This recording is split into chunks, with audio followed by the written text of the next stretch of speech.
Hello, and welcome to Temple of the False Pod. Where decks are not optimized, but our plays sure as heck are fun. I'm Andy. I'm Bruce. Welcome to episode, 78? Yeah. Yeah, that means a deck tale. And today, I've got a deck that I've played a handful of times now. I've been working on it here and there. It's finally all come together. Everything came in the mail. I played some with it, and it does a thing. So that's cool. That is cool. Yeah. Today we're going to be talking about a deck based around a partner with duo from, I believe, C20. So, fans of our last episode will know C20 is the Ikoria commander set. Honestly, didn't plan it that way. You might actually find some of the cards we mentioned in the last show. Probably. In this one. Oh, I know. Almost definitely. Yes, definitely. We'll have the deck list posted. Pulled out a few cards here that I do want to make sure I talk about. Sure. But the partner with duo, the partners, are Cazur, Ruthless Stalker, 3 and a green for a 3/3 human warrior. Partner with Ukkima, Stalking Shadow. But before I get to that, it says whenever a creature you control deals combat damage to a player, put a +1/+1 counter on that creature. And then Ukkima, Stalking Shadow, is blue-red. I wish. Blue-black 1 for a 2/2. Partner with Cazur, Ruthless Stalker. For those who don't know, partner with says when this creature enters the battlefield, target player may put Cazur into their hand from their library, then shuffle. So it is notably not search your library, but it's also not helpful if one of them's in the command zone. So there's that. Ukkima also says it can't be blocked, and it says when it leaves the battlefield, it deals X damage to target player, and you gain X life, where X is its power. I've dubbed this deck No Relation because, we've got Cazur Stalker, no relation. In case you're wondering, folks, Andy's last name is Stalker. With an O. With an O. O-C. Not A-L. Yes. So, a little funny, but this deck kind of came about because I might have been looking for Dimir, came across Cazur, or no, not Cazur, I came across Ukkima, and I was like, oh, this would be a cool deck. I just really went for the can't be blocked idea. Oh, see, I thought you were going with the whole whale wolf theme. Oh, yeah. Yeah, because I tell you... There's so many whales in this deck. Well, and Ukkima, Stalking Shadow, is a whale wolf. Yes. So if you're ever wondering, I wonder what the combination of a whale and a wolf would look like, go check out the card. Apparently it looks like an oversized wolf. Yeah, with a cool tail. Like. Yeah. Yeah. So then that brought me... I started this back when Kamigawa Neon Dynasty was kind of the hit thing. So I had some ninja cards that I was sure to get onto the battlefield with ninjutsu, because Ukkima can't be blocked, and you get more value out of it leaving the battlefield. So, I kind of took the deck in that direction. I had the buy box promo of Satoru Umezawa, who I could read the whole card, but I'm just going to read the last line, which says, each creature in your hand has ninjutsu blue-black 2. So for 4, during combat, you can ninjutsu out something for your commander, or vice versa. Take out Ukkima, put something in, at the very least, gain 2 life. There's not too much of the gaining life in this deck, but there is a lot of things that can also proc it leaving the battlefield more than just dying, which is nice. So I kind of went the ninja route, and I was hoping that Satoru could help me there. I've got a few other ninjas, but with Satoru Umezawa, like, you do get the, like, any creature can be a ninja, which is pretty cool. So did the rogue theme come out of the ninja theme? Because I did notice a number of rogues in the deck, and I noticed that neither of the commanders are. So The rogue thing kind of came out of the ninja thing. It was kind of a lot of just me going the route of ninjas and then thinking about what else can't be blocked. Right. And then... Okay. Or even... I was looking at a lot of cards that said when it deals damage, do X. When it deals combat damage to a player, do X. So it kind of helped me out there as well. It was incidental to have a lot of rogues. I wasn't like searching for rogues. But let's see. Mari, the Killing Quill. It says whenever a creature an opponent controls dies, exile it with a hit counter on it. And then it also says assassins, mercenaries, and rogues you control have death touch. And whenever this creature deals combat damage to a player, you may remove a hit counter from a card that player owns in exile. If you do, draw a card and create 2 treasure tokens. So I figured it would kind of slot in nicely here to at least get some card draw and some treasures. Haven't really had it do much. Right. I mean, I particularly like it because I also feel like in just about all the decks I build now, I try and get some sort of graveyard removal, just because every deck is is abusing the graveyard. So with Mari, I mean, that just comes to a stop for your opponents. Oh, absolutely. And it doesn't mention anything after the hit counter leaves. Like you don't they don't return to the graveyard. Right. I mean, this is a 3/2 creature for 3 mana. Honestly, if it did nothing other than whenever a creature an opponent controlled dies, exile it with a hit counter on it, and then it didn't say anything else afterwards, you'd say, that's weird that it puts a hit counter and doesn't explain what the hit counter is. But it just means that your opponents really can't do any, can't put something in the graveyard with the goal of getting it back out. Oh, absolutely. And she's an assassin herself, so she gives herself death touch, which is, fantastic for a 3/2. Yeah. Yeah, so I went that way with a lot of the can't be blocked type of things. And what kind of came out of it was I came across this card that is a house. It just was so powerful the last time I played it. Grazilax, Ithalid Scholar. For blue 1, it's a 3/2 legendary creature horror. It's from AFR, so it's fairly recent. It says whenever a creature you control becomes blocked, you may return it to its owner's hand. Whenever one or more creatures you control deal combat damage to a player, you draw a card. So you can save things from dying. It's kind of faux ninjutsu. Kind of? Not really. No. If for whatever reason your opponent's block, it incentivizes you to attack all the time with everything forever. Because if somebody blocks something, you can always be like, oh, well, this is a bad trade for me. I'm going to bounce it. Also, it obviously synergizes with Ukkima, where I guess not really. I was going to say if Ukkima gets blocked, which it won't, you can bounce it. Right. But, it synergizes in so much as whenever it deals damage to a player, you get to draw a card.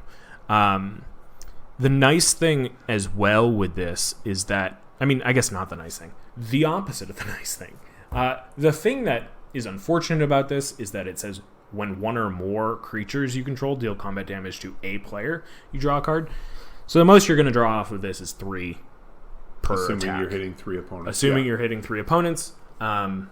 Because if you, attack out with everything at one person, you're going to be, unless you have, double strike or whatever. Right. It's going to be drawing you a card per player dealt damage. Right. Each instance, which does not count because it's one or more. You get it. Yep. Speaking of double strike, I've got Fire Trigger obviously in this deck because this deck does fairly revolve around commander damage. You get Ukkima out on third turn, second turn. You just start going after one player. If you have Fire Trigger, it's going up fast commander damage because they're never going to block it. They have to kill it to get rid of it, in which case then you just get some life back, which is also nice too because I've got Netherborn Altar from last week. Speaking of cards we talked about last week, which is going to essentially trade commander tax for life paying life. So you don't have to necessarily pay the commander tax. You just pay 3 life per counters on this card. Right. So like if you're gaining life. Yeah, and I mean, and you are, because right. if Ukkima is dying, you're gaining life equal to its power. So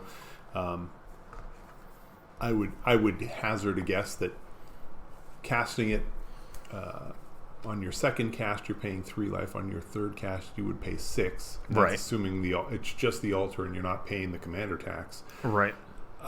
Having it die twice, you're probably gaining close to that much life anyway, maybe more. Yeah. Maybe significantly more, given some of the other cards that are in the deck. Yeah. And so the idea behind the deck is kind of mostly based around Ukkima. Yeah. Everything else can be seen in that lens. I mean, obviously, Cazur gives Ukkima +1 counters and all of your other creatures. And that's where the next kind of part came in, was that I was like, oh, I'm going to... Because it's Ukkima's power specifically, I'm going to do what I can to make their power bigger and bigger and bigger in whatever way possible. Sure. So I've got things... I mean, even supernatural stamina. I have a handful of cards that I call insurance. It's things that you cast on your creature just before it dies to make sure it just comes back when it dies. Supernatural stamina, for instance, gives it +2/+0, and when it dies, return to the battlefield under its owner's control, tapped under its owner's control. So, Ukkima sitting as a 4/2 when it leaves, drain somebody for 4. It's great. Right. There are those types of things. I've got Coiling Stalker and other things. Coiling Stalker is a nice overlap between the ninja stuff, but also the +1/+1 counter stuff. I'm just trying to pump up any and all of my creatures, but obviously I'm focusing on Ukkima for that effect. I was going to ask. I mean, I know a lot of the ways to bump to make Ukkima grow, your big power section. Have you used it, or have you used it on a different creature other than Ukkima, or is this? I mean, Ukkima is the overarching target, obviously, but would you be willing to target anything else, or better off to just wait? And I think it depends on the creature. I think a lot of things I don't necessarily care too much about in terms of keeping around. I've got ways to save them, sure. I mean, they're the ways to save Ukkima as well, or at least make sure that they come back within a reasonable amount of time. But for instance, like Necropolis region, I think would be maybe the most important, or not even important, but the thing in that if I got it to resolve, I'd want to. One of the most dramatic ways to make things happen. But I think even I think a lot of my creatures, I don't really care too much about. Gretchen Titchwillow might be on its way out. But I think overall it's kind of all behind the general of Ukkima. I think it's all facing that way, right. Which may be bad to a point, but I think overall the deck can still run without her on the battlefield. Right. Especially where it's so heavy in +1/+1 counters. And this deck does run a suite of Persist. Right. I've got a lot of Persist cards and Cauldron of Souls.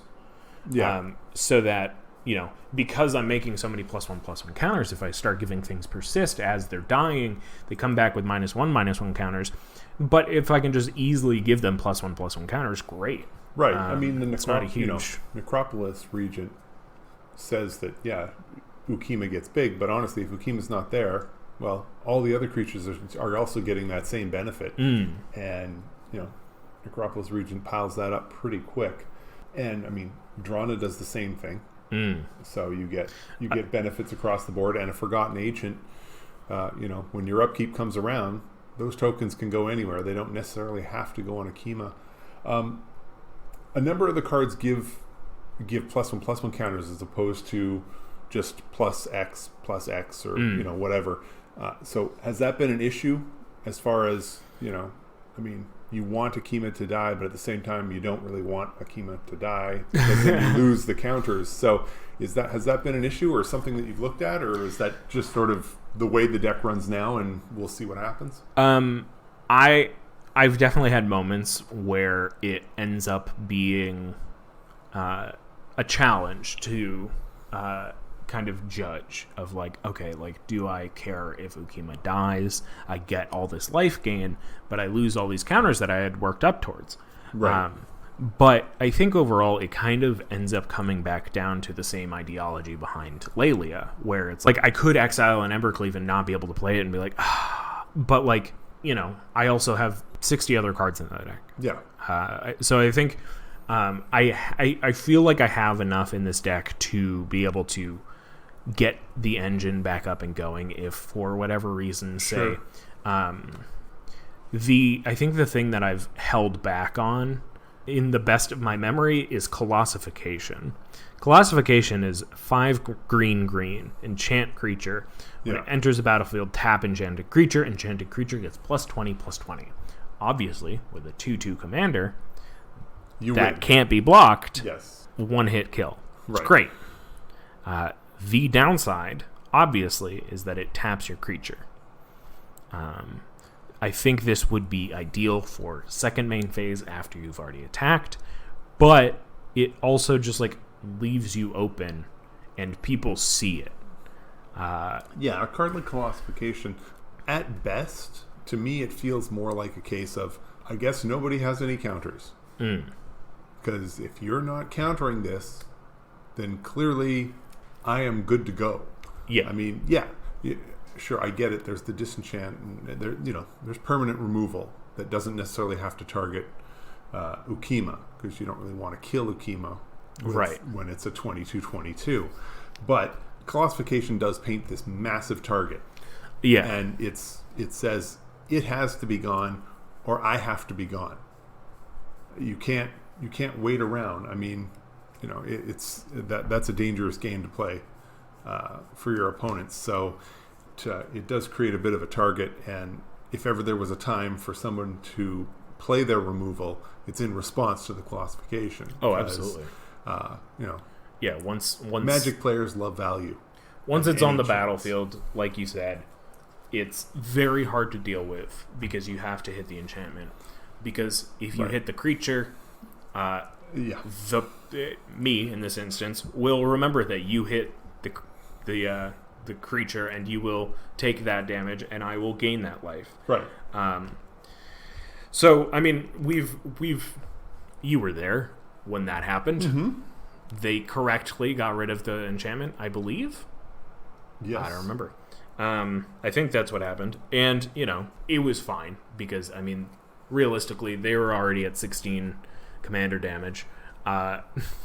So if I was going to try to kill them, I would have to find I would still have an easier time than going for any of my other opponents who had lower commander damages. Right. But it was definitely, it's a very exciting moment to have it resolve because your opponents have to figure out a way to get around that, or they'll start dying one by one. But, knowing it's in the deck doesn't necessarily mean that they need to go after me instantly. Right. But, let's see. Anything else I want to talk about before break? The nice thing with the ninjutsu stuff is that it obviously bounces stuff to your hand. Right. So, for instance, Kappa-Tech Wrecker. I don't know if that's in my maybe board. When I first put this deck together, I had a maybe board that ended up being just stuff that I had that I slotted in to wait for cards that I didn't have. And I think this one just fits nicely. It's from Neon Dynasty. It's 1 and a green for a 1/3 ninjutsu, 1 and a green. It comes in, taps and attacking. It's obviously unblocked because it replaced the unblocked creature. It says, it enters the battlefield with a Death Touch counter on it, and when it deals combat damage to a player, you may remove a Death Touch counter from it. When you do, exile target artifact or enchantment that player controls. So, and the nice thing about this is that you don't have to ninjutsu it out to have that happen. The death touch counter. The death touch counter is nice because it disincentivizes your opponent to block, but they also know that if you take that death touch counter off, they get their artifact or enchantment exiled. Right. And I think the thing with a couple of these ninjutsu cards is that some of them just feel Christmas Land almost, where it's easy to get them out, but what are the realistic things that are going on at the time? For instance, I have Springleaf Avenger in here, and it says whenever it deals combat damage to a player, return target permanent card, any permanent, from your graveyard to your hand, which is exciting. I've got plenty of non-creature permanents. I've got creature permanents that I do want in my hand. They help. This helps kind of fuel that ninjutsu engine. Yeah. Especially with Satoru Umezawa. But overall, it helps you get back things. But, from then on, people know you have a 6/5 either on the board or in your hand that can do the thing it does. Which, if nothing else, that increases the chance of it not being blocked. Yeah, that's true. Or I guess decreases the chance of you not being blocked because they know that it's going to come out and smack them for 6. But it certainly makes them more, I find that when people know that their blockers are going to die, they're less likely to want to actually block. Yeah. Which is a little counterintuitive, but... And to also help fuel that ninja stuff, because I have so many +1/+1 counter synergies in this deck, I've got Herald of Secret Streams. It's a 2/3 for blue and a 3. For Merfolk Warrior, it says creatures you control +1/+1 counters on them can't be blocked, which is sick. Both gross and awesome. It's exactly what this deck wants to do. +1/+1 counters and can't be blocked. This card belongs to my Varel deck. It's nuts. I think this card doesn't see enough play, honestly. As many +1/+1 counter synergies as I see in at least even our meta, it's intense. We're going to throw it to break real quick, and when we get back, I'm going to talk about kind of the last synergy and some going forward measures that I have in mind for this deck. I've got a couple of questions to throw in there and a couple of suggestions. So when we get back, be excited because we're diving in, if you know what I mean. We'll be right back.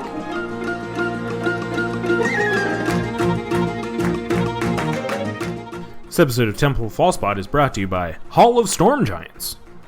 Because who really wants to block a 7/7 with Ward 3? It's still a land.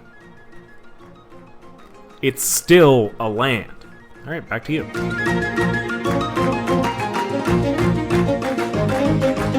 So we're back. We're talking about Ukkima, Stalking Shadow, and Cazur, Ruthless Stalker. No relation. And I don't know. This deck, it came together. It felt really good when it came together. Honestly, I feel like there are certain synergies in this deck that I want to express more, but I also feel like this deck is already doing so many things. And on my drive over here, I was thinking about it, and I was like, it does do a lot of things, but a lot of those things overlap. You've got the +1/+1 counters, we've got the Unblockable, we've got the the bounce stuff, and overall, they play so well into each other. Obviously, the Unblockable stuff and the +1/+1 counter stuff plays well together because, if you're going Unblockable, then you want to do as much damage as possible. But so I feel like the commander really ends up bringing those aspects together fairly nicely, because it does give you at least an outlet to build upon these pillars. I think that generally speaking, and I'll talk about this in a bit, but generally speaking, a lot of the going forward nature of this deck will end up being not necessarily cutting down on anything, but finding cards that do the overlap even better. Some of the cards that I have yet to see really hit the battlefield that I hope to see soon play into that bounce that I was talking about. Because Ukkima says when it leaves the battlefield, it deals X damage, and you gain X life, where X is its power. So It doesn't have to be dying. It can be exile. It doesn't, like, it can be bounce. It can be flicker. And so, I mean, you know, whenever anybody thinks flicker, especially in blue, I've got Thassa, Deep Dwelling, and Conjurer's Closet, which both say at the beginning of your end step, you may exile up to... one says... You may exile target creature you control or return it to the battlefield under your control, and so does Thassa. So, Thassa is a 6/5 indestructible as well, and as long as your devotion is to blue is less than 5, it's not a creature. But she also comes with this handy little tapping ability of 3 in a blue, tap target creature, which, you know, whatever. I really like these cards, and I feel like there might be a few other ones. I mean, I've got the Into the Royal type cards that bounce back to your hand, so then you have to play them. But they're all in there to protect. I mean, those ones more so are in there to protect Ukkima in terms of just like not letting her get back to the command zone, but also, I mean, just triggering that ability. And so a lot of, between the ninja cards and these cards, I do have cards that care about either leaving or entering the battlefield. I mean, Commander's made up of ETB effects almost unanimously. Yeah. And so it was nice to have those.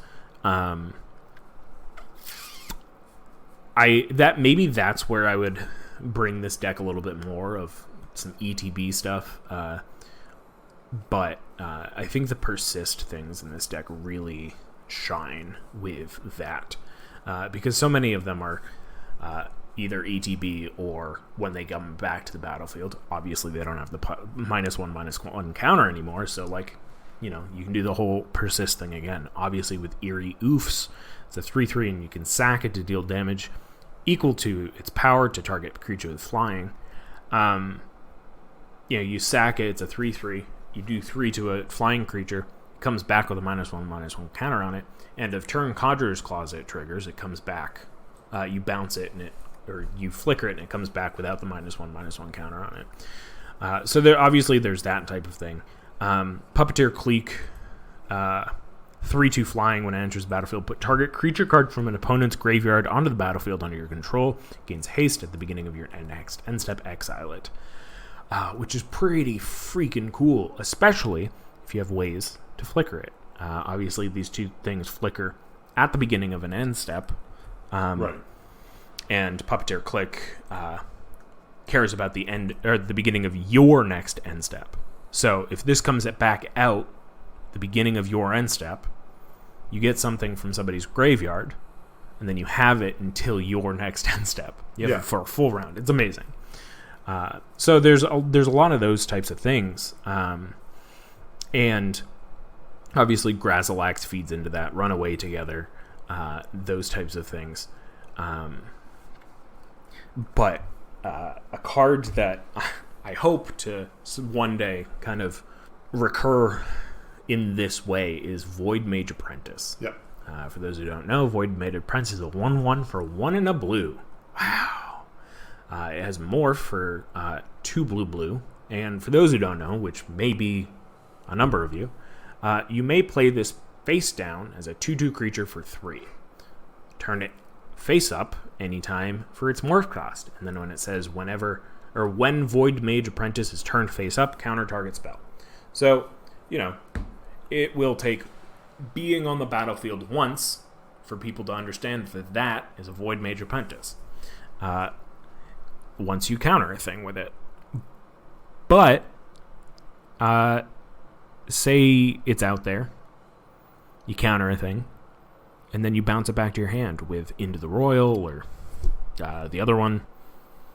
Any way you can get it back to your hand, or recur it out of the graveyard. If you get it back to your hand, ninjutsu, say, you can play it again as a morph, and then fairly well broadcast that you have a counter available. Right. Which is just the way I like to play counters, which is to say, you'll see them coming. Well, and contrary to popular belief, when everybody knows you have the counter, most people are reluctant to play a spell. It's one thing when you have one opponent and they know it's going to counter something, so they play something out to bait out the counter. Yeah. When you're playing in a multiplayer game, why would I throw something to bait out a counter when I could just wait and let the next guy use up his card on your counter? Yeah. So a lot of times what ends up happening is you see a lot of players who just sit there and won't play anything out. It's like, no, let somebody else do it. So as long as you keep the 4 mana up to morph it, you do whatever you want with the rest of your mana. Yeah. While everybody else is just sitting there waiting for somebody to play something that's going to get you to use your counterspell. Yeah. So. And on top of that, that probably will mean they stop playing creatures, which means they have less blockers to block, and now your ninjutsu stuff's going to start going off, and it's going to be great. Right. I purposefully did not put Yuriko in this deck. Obviously, she's an expensive card, but I also I can't stand playing against it, so I am not going to play it. One of the questions I had. Please. So, we mentioned this on the break, but why the creature lands? I had them, for one. Okay. I realized I should probably put Hive of the Eye Tyrant. I think that was called. Let me find it. Hive of the Eye Tyrant, yeah. Hive of the Eye Tyrant in there because it, specifically has Menace, and it's a creature that people won't really see coming. But it also is a blocker. And obviously the Hall of Storm Giants is a 7/7, and if somebody doesn't see a 7/7 coming, or even as a blocker, a 7/7 is a very, very good blocker. Yeah. And if they're willing to pay not only a removal spell but also 3 more mana to get rid of it, then you've done a good job. Like, right. That's essentially a 2-for-1. Sure, it's one of your lands, but you've got plenty of lands in this deck. Right. My concern was that, I always give my lands a second look to make sure I'm not running too many comes into play tapped lands. And I know these ones are all basically come into play tapped. Yeah. If you're playing it beyond turn 3, they come in tapped. Right. And when you're playing them that early, well, then you're not really interested in what kind of creature they become because the cost is just my thoughts with it essentially kind of come down to if you have the ability to do it, whether as a blocker or an attacker. I would obviously prefer an attacker in most instances in this deck. If you're in a spot where you really need to get the Hive of the Eye Tyrant through, probably means you're low on cards and you need the card draw. And there are plenty of things in this deck that when you deal combat damage to player, draw a card. So that's kind of the idea behind it. Yeah. Was either nobody's going to block a 7/7 or this land has Menace. So that makes sense. Yeah. One of the cards that we haven't talked about, yes, and I appreciate that this is a really minor point, but I just thought the card works so well in this deck. Ebony Fly. Oh yes, I love Ebony Fly. So for the folks at home, Ebony Fly is a 2 mana artifact. It enters the battlefield tapped. Now it taps for 1 colorless mana, and that's fine because if it comes into the battlefield tapped and it costs 2 mana, it's as though it was a 3 mana rock. However, set that aside for a minute, because the next one is, what is it, 4 mana? Roll a d6. Until the end of the turn, you may have Ebony Fly become an XX insect artifact creature with flying, where X is the result. Whenever Ebony Fly attacks, another target attacking creature gains flying until the end of the turn. And if you're looking for Ukkima to get some kind of evasion, you beyond just found it being unblockable. Well, yes, but I mean, there's you've got so many other stuff that goes in here that to facilitate the ninjutsu, to do all of the other stuff. I love that option, and it's honestly, just a fun little even thing if you too. roll a 1, you can still swing. Yeah. If you now have 2 flying creatures, are they going to block the 1/1 or are they going to block the beast? Because you certainly made the other one a beast, or some sort of massive creature now hurtling through the air at them. So, I really like that option. I like that, you took something that from your ramp pack, you found something that's part of a ramp package that aids the deck with the rest of what it's doing, and I really like that. Yeah. So, you've also got Gretchen Titchwillow in the ramp package, but you just mentioned that you were looking to take her out. Is that just because of the 4 mana to draw a card and play a land, or is that it's just not doing anything? Yeah, I mean, maybe I'd think differently if I ever got her down. Right. I think it really helps with things like, having maybe some mysterious morph on the battlefield. Like, you can hold up 4 mana easy, and then if you don't end up countering anything, you have somewhere to... it's not a waste of 4 mana, You get to draw, you get to put a land down. Or at the very least, you get to draw. Yeah. She's also, not an insignificant blocker. She's, what, a 0/4? 0/4, yeah. That's not nothing. No. Especially if you put double strike. Then look out. Some things I put in this deck mostly because of you and John are Erratic Portal and Crystal Shard. Sure. They both pretty much say 1 mana and tap, return target creature to its owner's hand unless its controller pays 1. You're generally going to be targeting your own things. Yes. Obviously. And you're going to generally not be paying that extra 1 because why would you? You're doing this to yourself. Right. I mean, every once in a while it's a gotcha card on somebody else who happens to tap out their mana, but for the most part, people just don't fall for that. Yeah, they understand that you're doing it for Ukkima's second ability. Right. And honestly, if you do get... even if you don't get them, they're purposefully leaving 1 mana up now. You've drained them of 1 land. Right. I am less likely watching or waiting for a gotcha moment than I am putting this down and then saying very clearly, make sure you keep a mana open. Or else I can bounce your creature. And that's kind of a lie. You have to keep 2 mana open because I can target your creature and force you to spend a mana, and then on my turn I could do it again before you have a chance. So yeah. So I mean, if you really need something gone, that's an option. But I agree. I mean, these are in there for creatures that you want back in your hand as opposed to sitting in the command zone or in your graveyard. I think something that could go well in this deck that I'm surprised they don't have, I think it actually might be in the list. On the maybe board? No. I think it's actually in the deck, but I don't think I've acquired one yet, so it's not in the deck yet. But Forgotten Ancient.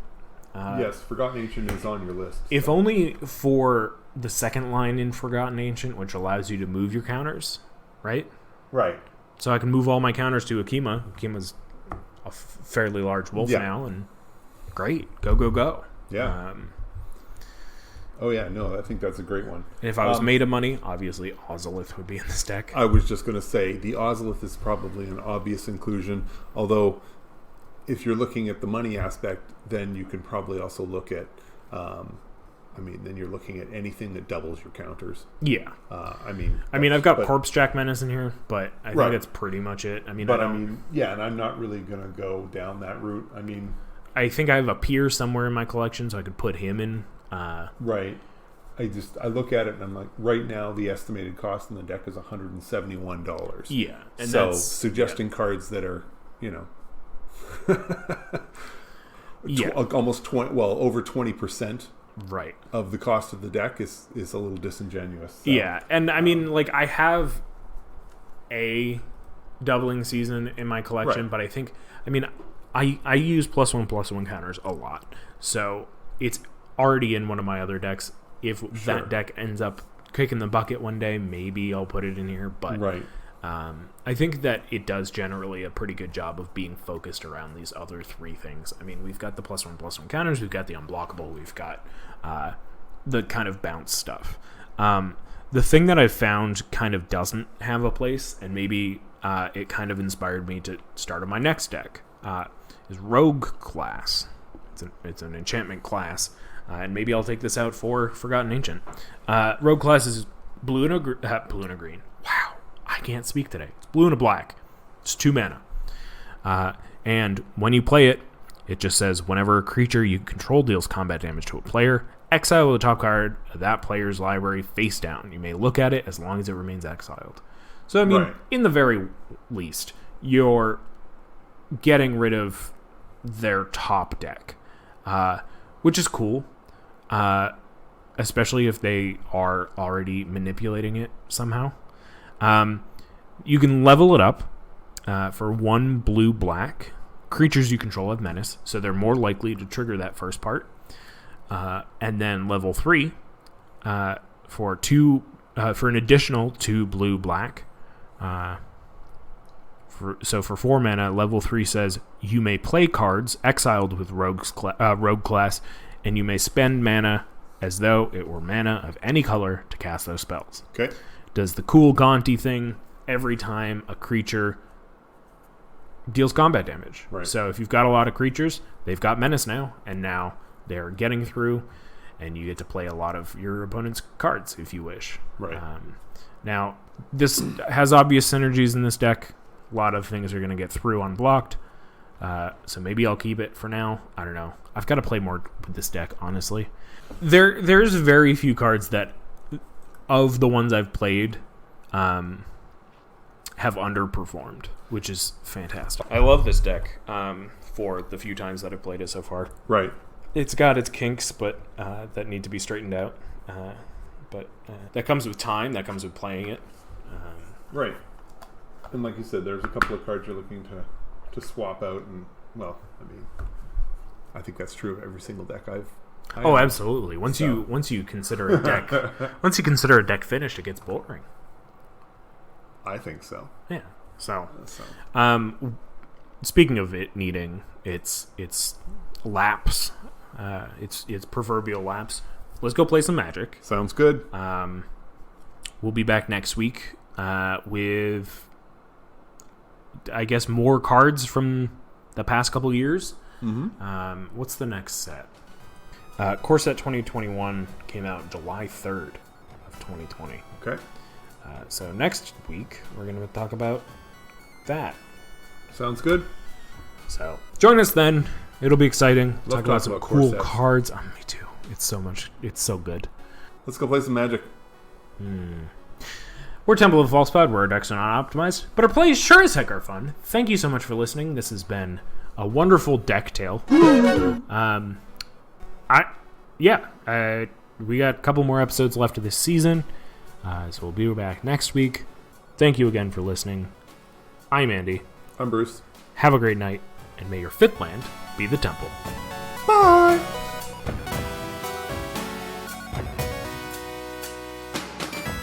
Wait. Before you go, I just wanted to say thank you for listening.